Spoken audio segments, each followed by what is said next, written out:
Art Asia Pacific Guerrilla Talks are going to continue now. We have, instead of just one, we have 3 guests with us representing a street art movement, the official name of which is House for the Bums, as in bum. And there's a little sticker here you can probably have a look at later. Sorry, I'm going to pass the mic. Jessica, hello. Crystal, and Jessica are here to talk to us about this street art movement. That's about everything I know about them. So, so I'm going to pass the mic, so to speak. Could you tell us a little bit, firstly, about what you're doing and what this is? We are the street art movement. In Chinese, it's 习法行, and we are organizing like activities to invite people on Facebook to participate, and then we hold events irregularly. And what kind of events? All of them are organized on the street because we want to do street art and we want to just invite a public audience, like people who walk past can join randomly. People here might be thinking, what's street art? Or they might think, street art is equal to graffiti, basically. What sort of other possibilities are there for people who aren't familiar with the whole concept or practices or history of street art? What sort of things do you do? Our definition for street art is of a larger variety. Is not only about graffiti, but also any art that is done on the street. Like we did this in January and February, where we go to attack the MTR and then do like live drawing on the MTR while we are traveling on inside the MTR. Yeah, inside the MTR, and then we hang all the work that we draw on the MTR onto like the handles and the bars, right, to make it like an exhibition. So it's like an instant site-specific mobile exhibition. Yeah. Right. And how many people were there for that event? The first event, it was really random. We just put up the invitation like a few days before we started because we as I have kept saying, we are pretty random. And so was it just you 3? No, it's a lot better than that. It's very unexpected. And I just expect that there were like me and the other partner. She's the other founder, and she's now in the States. And I thought that there would only be like 5 people, but it turned out to be pretty good. It's about like 20 something, and the second time the number is doubled, like 50 something. Right, and the second time was also in the MTR. Yeah, so it's pretty chaotic because like wow. 50 something people moving in the MTR. I hope it's not at rush hour. Although that's a good audience. We kind of did in the rush hour. Actually, at the beginning, our concept is to share art in the public, because we think that in the society, people might think art is luxury. So maybe like to enter this type of exhibition or gallery, you have to pay. You have to be in a certain class or status. And I think the concept that Vivian and Jessica did was excellent, because people in this, like in Hong Kong, is such a chaotic place. You know, people only want to make money and to have to reach for quality of life. They kind of neglect their artsy side. So maybe it's not only for the public to enjoy art, as well as for maybe artists. Right here, there's a lot of artists here.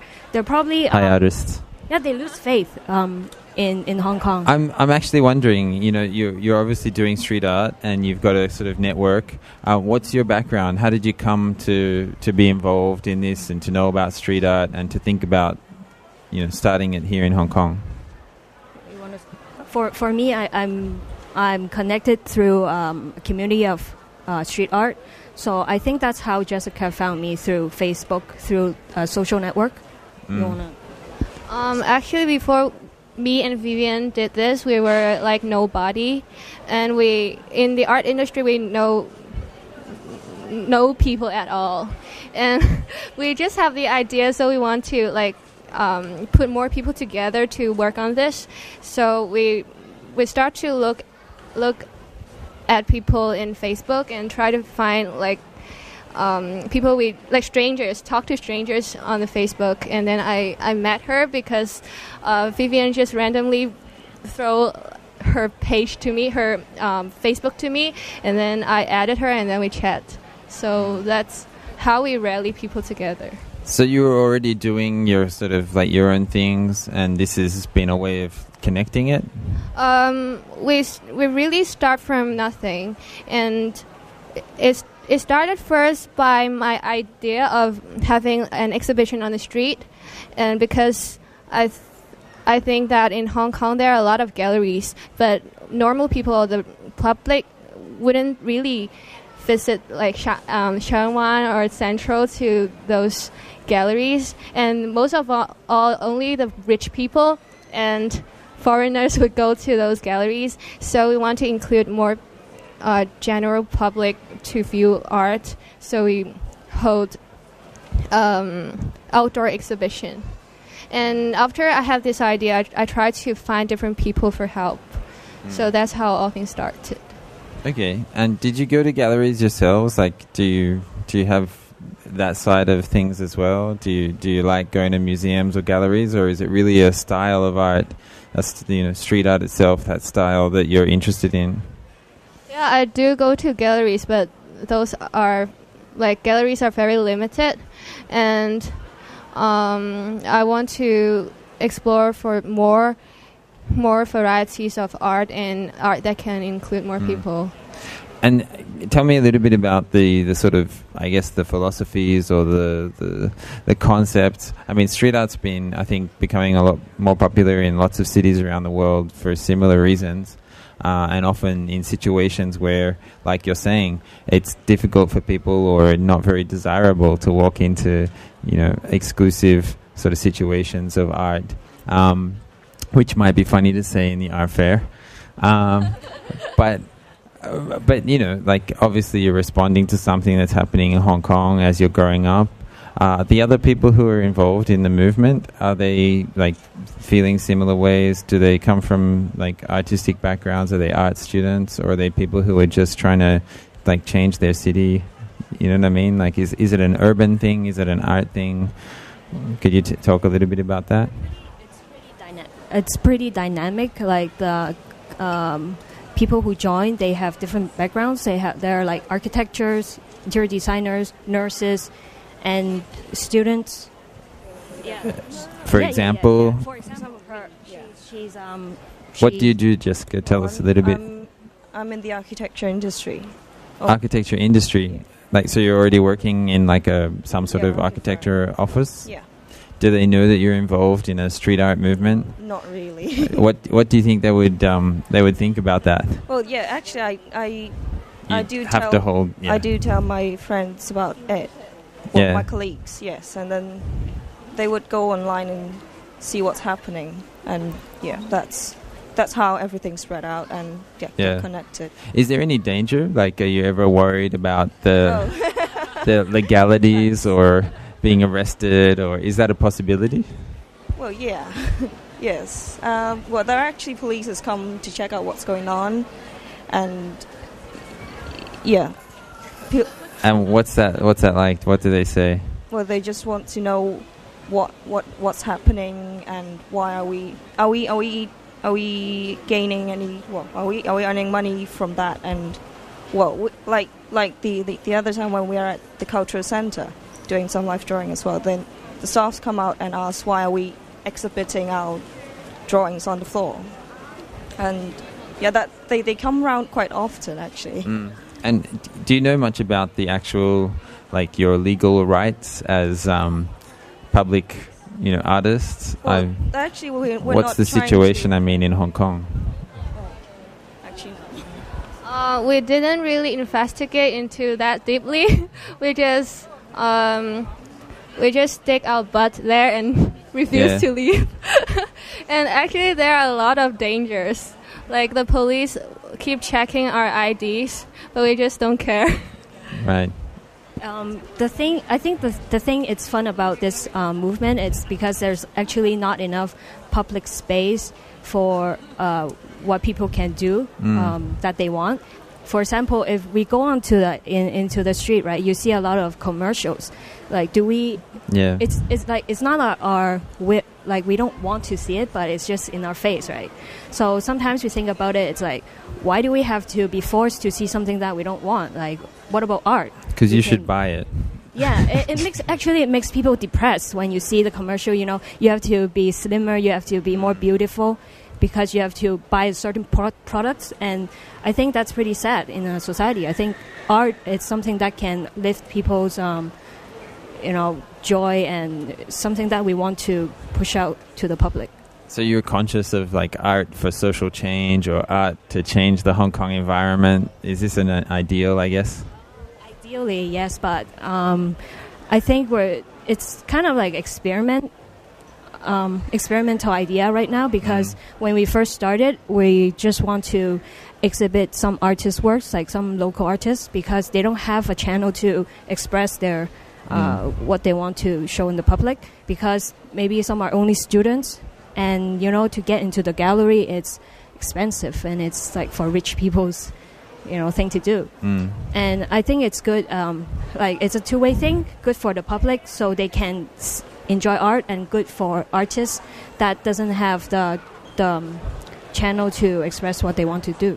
So what if somebody really likes your work and they come from a gallery and they're like, hey, I want to make a gallery show.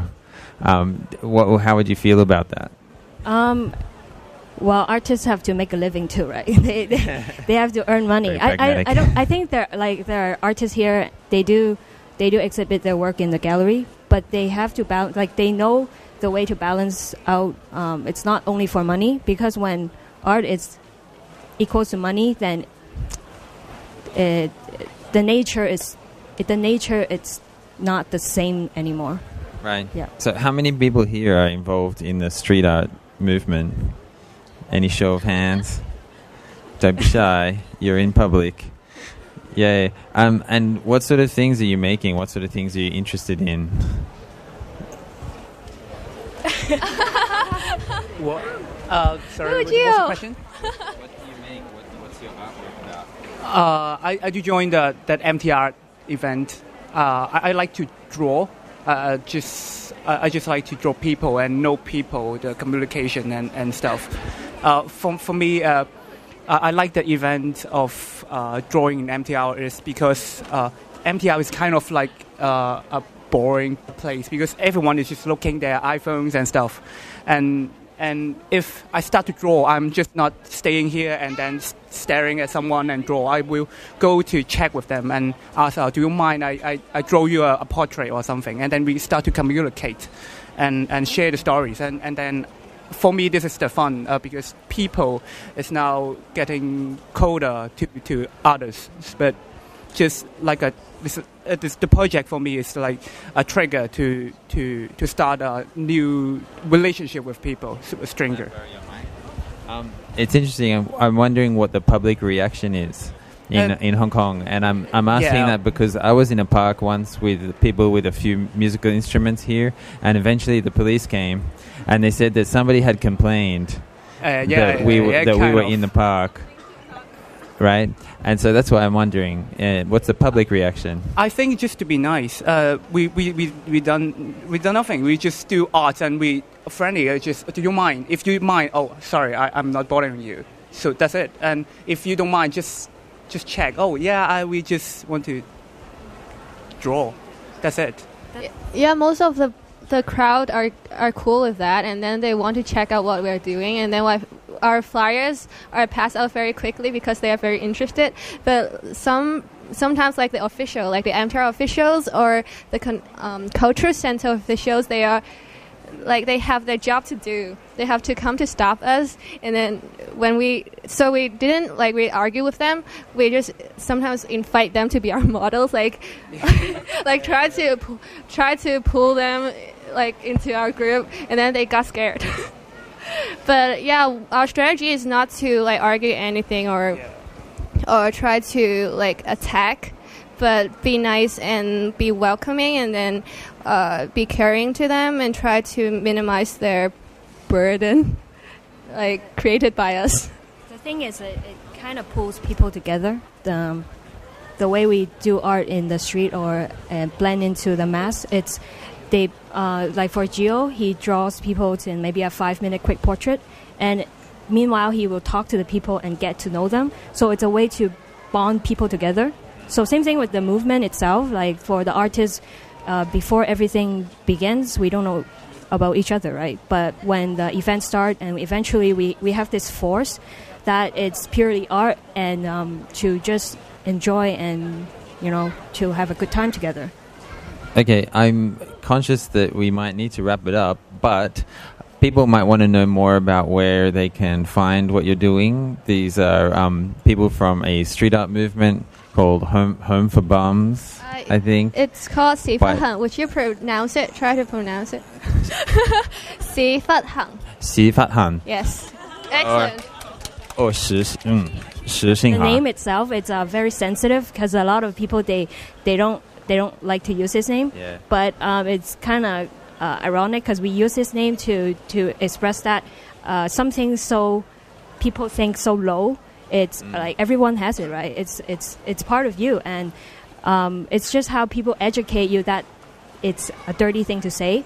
So same thing with street art movement. People think it's a very low class type of art, but actually it's not. Right. So where can I find, do you have an internet presence or Facebook flyers or something that we could find out more information if we want to? We have a small amount of stickers here. This one, and then you can find us on Facebook. Our page is called 洗发行 Street Art Movement. 洗发行. Yeah. Okay. I just needed to say that again. All right. Thank you, Jessica, Crystal, Jessica. If you'd like to find out more, I guess they're here with some of their colleagues. You can speak to them after this. We're going to continue the Guerrilla Talks. Asia-Pacific Guerrilla Talks are just casual talks with artists, curators, creative people of all sorts that will continue until about 4:30 today. Thank you. Thank you very much.